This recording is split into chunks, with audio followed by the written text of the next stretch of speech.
how do you define Jesus being against moralism? Like, what do you mean by that exactly? Well, Jesus looks at the religiosity of his day with like particular groups like the Pharisees and the Sadducees, who are these other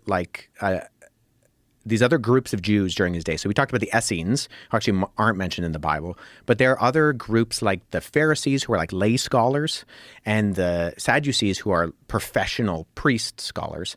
And he's constantly critiquing the fact that they have this hypocritical religiosity to them, where they're doing things like tithing their mint leaves, like to make sure that they get all of. This is where we get the idea of the letter of the law versus the intention of the law.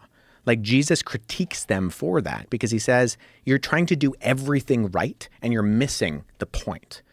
So one of the things he says is like, if your donkey falls in a ravine on the Sabbath, do you pull it out? Or is that work? Like, what's the point of the Sabbath?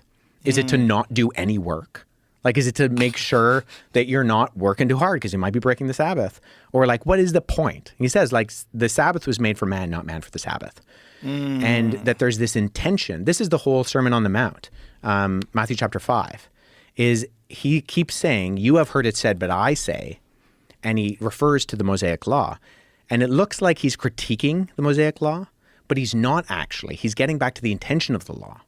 So when he says, you have heard it said, do not commit murder, but I say to you, anybody who harbors a hate for their brother in their heart has already committed murder. And what he's getting to is like, what's the intention?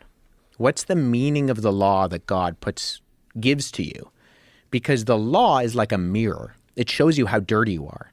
But his critique is he's like, you guys are trying to clean yourself with a mirror. That's stupid. It's just going to, if anything, it's going to make you more messy. Like, get in the shower. The law is not what cleans you. The law is what reveals that you're dirty. And so in that sense, I think, if Jesus is a moral example, it actually misses what I think Jesus actually said about what his purpose was, in that you can't do enough to actually live up to the standard that God holds you to. And so if you keep striving, you're actually going to wear yourself out and be exhausted.